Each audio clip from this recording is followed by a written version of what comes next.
I, 23 female, reunited with a high school ex, 25 male, after I achieved my bachelor's. Before this happened, my now husband was living with a girlfriend at the time. He admitted to having a lot of money troubles, which she covered a lot for. The short story is his car broke down and she helped pay for repairs along with picking up his share of the rent a few times. We rekindled quickly and eloped a few months into our relationship. We now have a child who's in daycare while both of us work. Our apartment is super crammed, so I discussed purchasing a house. My parents are helping with my school loans, so this would be all on us. We discussed proper budgeting and other ways to save up when he admitted he was trying to save some money to repay his ex for the car repairs. Things unraveled into a messy fight. In my opinion, my husband has felt guilty for moving on so quickly from this girl when we got back together, and he wants to repair the damage he caused. It's not really about the money. He talks with a therapist about it, but no change. I told him buying a house along with our child is now the #1 priority, not this girl. He left and hasn't come back home. He says he needs some time. I left to let my mom and friends know what was happening to hear their thoughts. Mom sided with me, but my friends have suggested it's the right thing for him to do.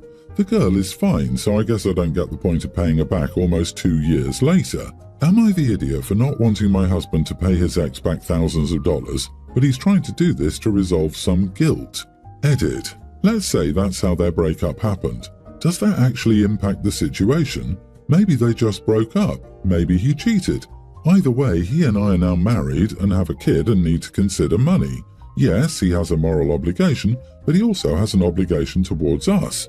So he cheated on her while he was mooching off her? What a prince. He owes her money, so he should pay her back. His child should be the priority, but part of that is teaching good moral lessons like paying someone back when you take advantage of them and take money from them. It's not like you'll be homeless, it'll just take a bit longer to buy a home. You are the idiot, OP. He cheated and still he seems to be the more decent one in this relationship.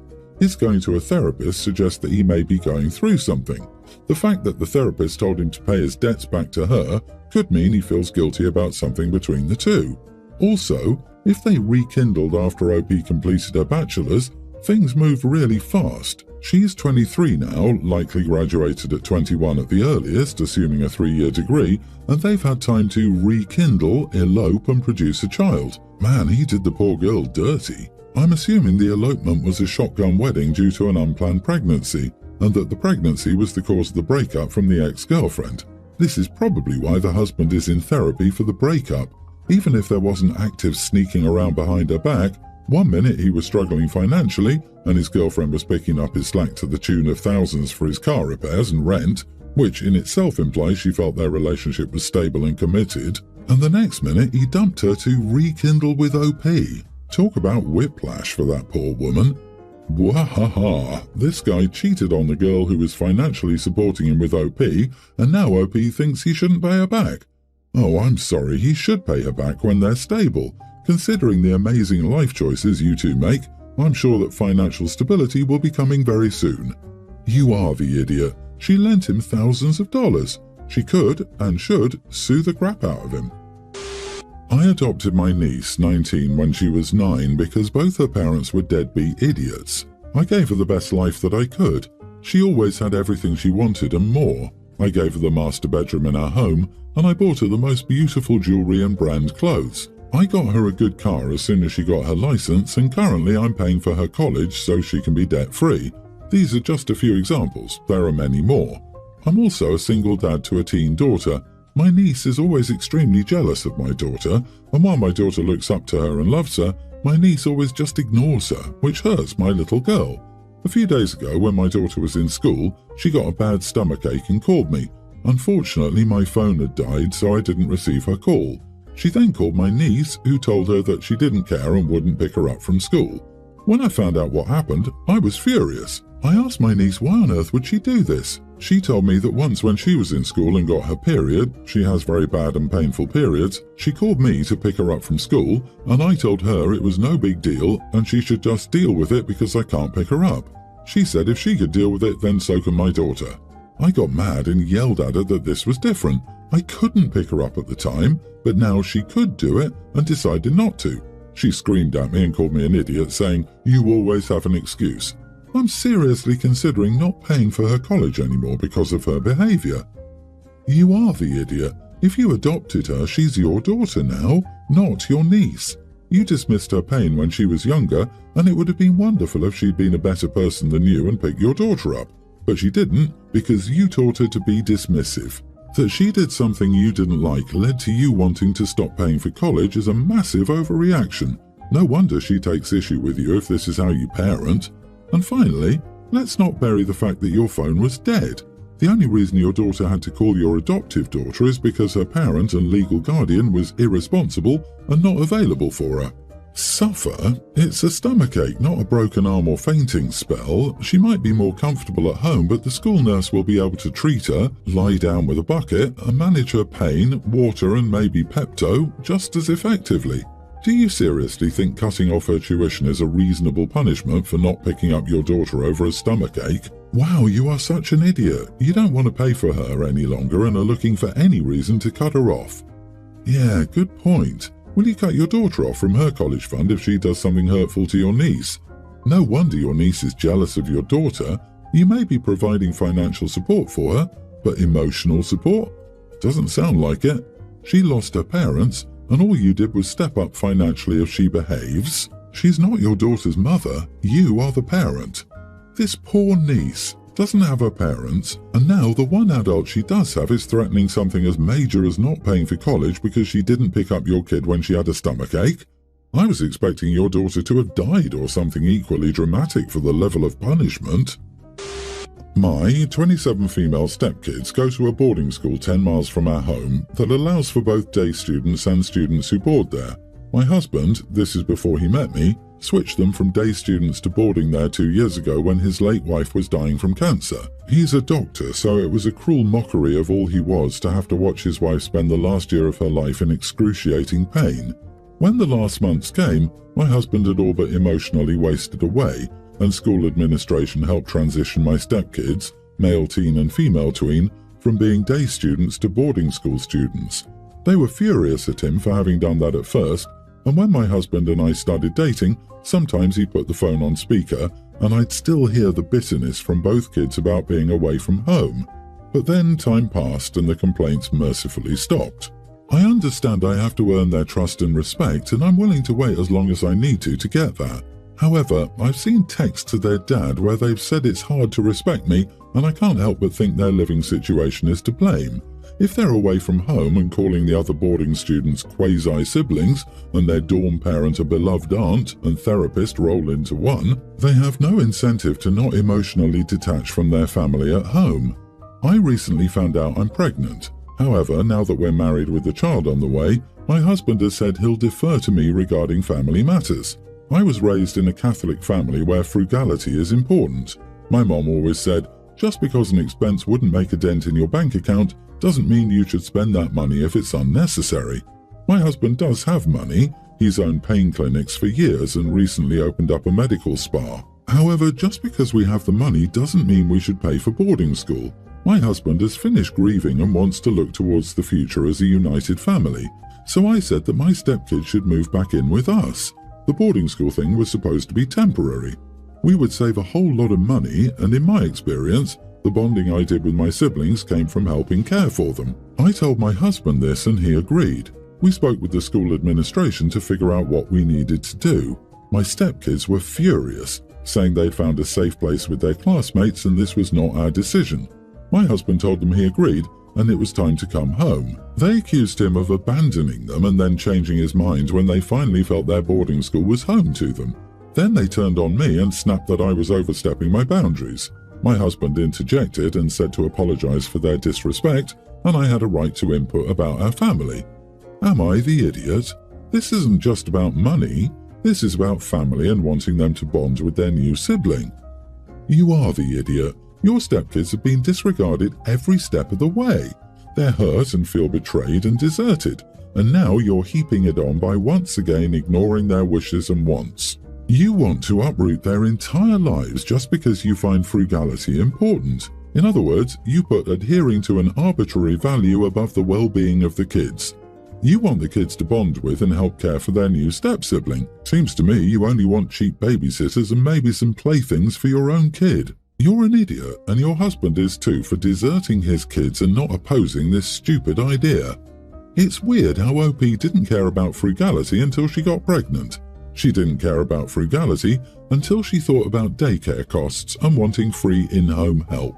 Honestly, she isn't entirely wrong in that she hasn't been able to bond with them because they're in boarding school, but she didn't care about that until she saw how they could benefit her. Exactly. I doubt she's met with them while dating their dad, engaged or married to their dad. They've been at boarding school all year and every year since before their mom died. They didn't get to see their mom at all, probably didn't go to the funeral if there was one, let alone a memorial service, and were just left at the school. My hunch would be that OP was an employee in one of the clinics. OP's only 12 years older than the eldest child.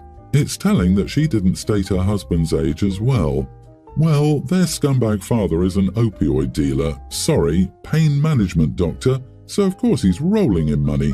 Oh wait, Miss Cruella de Gold Digger is frugal, so I'm sure the millions he's earned over the years pushing Oxy onto unsuspecting construction workers and car accident victims have absolutely nothing to do with why she's attracted to an idiot who abandoned his children at boarding school and left his cancer-stricken wife to die alone while he screwed around with good Catholic girls like her.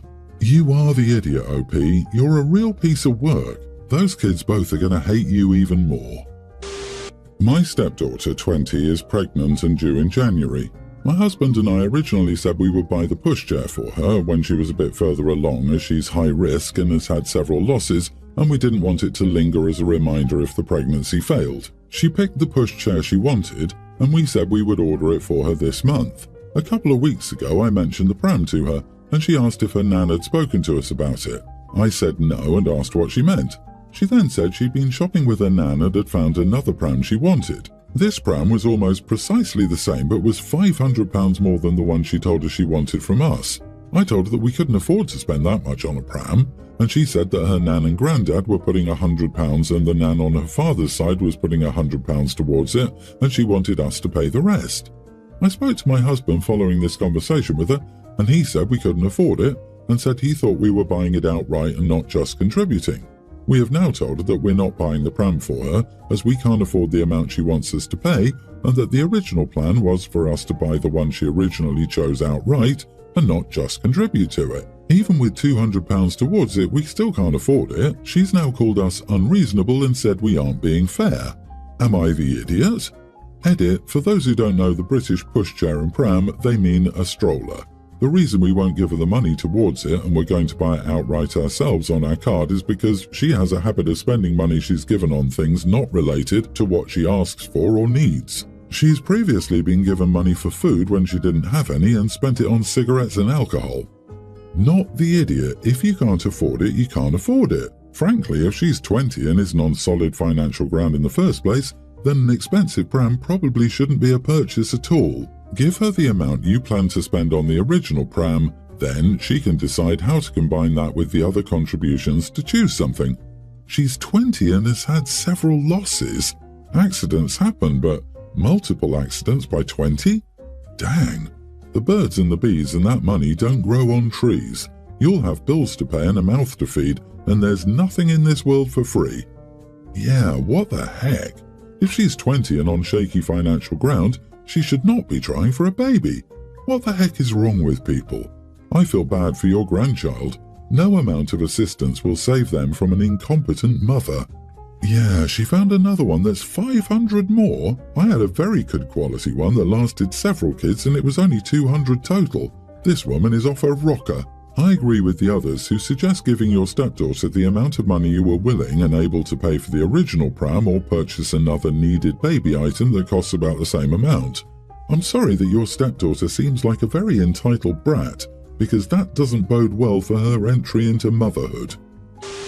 My girlfriend is a real homebody and she doesn't really enjoy doing outdoor activities often. Every other week or so, I like to take the weekend to go camping on my own because there are some great views to see where we live. So I usually head out around Saturday morning and drive a few hours out to a campsite, spend the night camping, ride my dirt bike down some trails the next day, and return home around 5 or 6 the next day.